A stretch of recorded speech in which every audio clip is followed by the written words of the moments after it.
Hello बच्चों, हमने देखा था कि 9.1 के जो क्वेश्चन थे आपके सभी यहाँ तक 11 तक बन चुकी थी। अब हम लोगों ने 12 नंबर क्वेश्चन पे आते हैं। 12 नंबर क्या कहता है कि 7 सेमी भवन के शिखर से एक केबल टावर के शिखर का उन्नयन कोण है ना। और ठीक है, कितना है, 60 डिग्री है। और उसके पाद का अवनमन कोण कितने हैं, तो आपके कितने हो जा रहे हैं, 45 डिग्री। तो टावर की ऊंचाई ज्ञात कीजिए। तो अब ये देखते हैं कैसे क्वेश्चन को सॉल्व होता है। हमने जैसे क्वेश्चन पढ़ा था उसके अनुसार आप क्या करेंगे कि आपको क्वेश्चन को एक एक लाइन रीड करना है। ठीक है, आपके पास बुक होना चाहिए, ठीक है, तब जाके सॉल्यूशन होगा। तो पहला बोला है कि मतलब कि ये बोला है कि 7 सेमी ऊंचे भवन, पहले भवन बनाइए 7 सेमी। देखिए चलिए 7 सेमी की यहाँ तक क्या हो गया, ये भूमि कर दीजिए, भूमि में हो गया। और आइए आपका भवन हो गया कितना सेमी, 7 सेमी भवन हो गया। इधर भवन भी लिख दीजिए, ठीक है, भवन लिखिएगा नहीं तो फिर पता चलेगा भवन कौन है।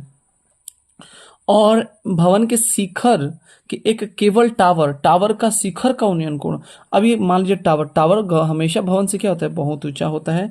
तो लीजिए भवन से ऊंचा हो गया। और इसके शिखर का, इसके शिखर से कितना डिग्री का बना रहा है, 60 डिग्री का बना रहा है। तो क्यों ना हम ऐसे कर लें, इसका 60 डिग्री का है ना, 60 डिग्री बना लें। साथ ही साथ इसके पाद का अवनमन कोण, इसके पाद, शिखरे से पाद का, किसके, टावर से, यहाँ पर मेन पॉइंट बनता है जो शिखर का कितना है, तो अवनमन यहाँ 45 डिग्री होगा। ठीक है, ये 45 डिग्री, तो ये अगर 45 डिग्री हो तो ये भी 45 डिग्री हो जाएगा। ठीक है, किसकी वजह से, एकांतर कोण की वजह से। टावर की ऊंचाई क्या होगी, तो आपका टावर की, तो माना कि देखो, अब टावर की ऊंचाई तो हमारे मान सकते हैं कि माना कि क्या है, माना कि अ, माना कि टावर क्या है, टावर की ऊंचाई है ना, ऊंचाई क्या हो जाएगी, ऊंचाई एच मीटर। तो अब यहां से लेकर आपका ना टावर हो गया, यहां से लेकर आपका टावर हो गया, ठीक है, एच हो गया, यहां से लेकर एच। मतलब ये कहेंगे कि A B C D E, तो क्या हमारा एच बराबर ये कह सकते हैं A B plus B C. बिल्कुल, इसके लिए तो कोई दिक्कत नहीं है, हम इतना तो कह ही सकते हैं। चलिए अब इसके आगे क्या करते हैं, बहुत बेहतरीन तरीके से। पहले नंबर, अच्छा ये बताइए, अगर ये 7 है तो ये भी आपका बीसी भी क्या हो जाएगा, 7 सेमी हो जाएगा। अब हमें एच के लिए पूरा ज्ञात करना होगा, तो पहले ए बी और प्लस बी सी होना चाहिए। तो ए बी सी तो निकल गया, अब क्या निकालना हो पड़ेगा आपको, ए बी निकालना पड़ेगा। तो इसके लिए आपको इस पैटर्न में आना होगा। पहले आपको ये निकालने के लिए आपको ये मान जानकारी होना चाहिए।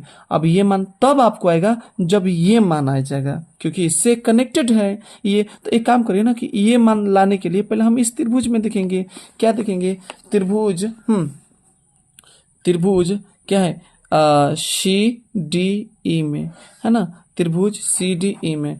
तो अब देखिए ये हो गया आपका लंब, ये हो गया आधार। तो लंब आधार किस में आता है, tan थीटा बराबर लंब बटा में क्या आ जाएगा, आधार आ जाएगा। और tan कितना है, tan आपका 45 है। tan 45 डिग्री बराबर लंब कितना है, ई डी बटा में, हाँ, सी डी। और क्या, tan 45 का 1 होता है। और ईडी का मान कितना, 7। और सी डी का मान कितना होता है, सी डी। अब देखिए, अब सी डी से गुणा कीजिए, सी डी बराबर क्या है, 7 आपका सेमी। जब अब ये 7 सेमी आपका आ गया तो ये भी तो 7 सेमी हो जाएगा।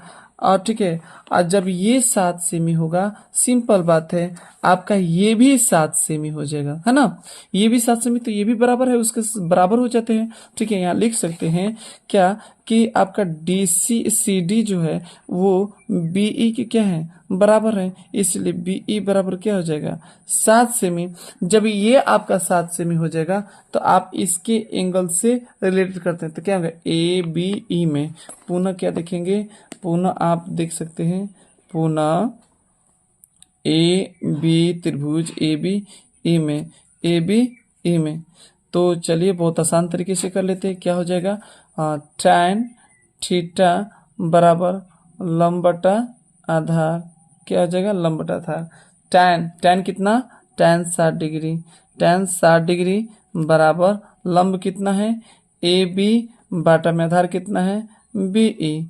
अब आगे बात करते हैं, tan का आपका जो मान है, ठीक है, tan 60 का मान कितना होता है, हाँ चलिए, तो tan 60 का मान 1/√3 बराबर ए बी का मान कितना होता है। तो ए बी का आपका मान तो निकालना खुद है, और बी ई का मान आपका 7 है। तो एक काम करते हैं, इसको ऐड कर लेते हैं। क्या करते हैं, तिरछा तिरछी गुणा कर लेते हैं। तो करिए तिरछा तिरछी, तो ए बी बराबर आपका क्या आ जाएगा, और रूट क्या आ जाएगा, 7√3। अब मुझे एच चाहिए। एच बराबर क्या होता है, ए बी है ना प्लस बी सी। तो हमारा एच बराबर आपका आ जाएगा, ए बी कितना है, ए बी आपका आ गया हाँ 7√3 अब प्लस 7, अर्थात एच बराबर हो जाएगा 7 को मान लीजिए √3 + 1 मीटर।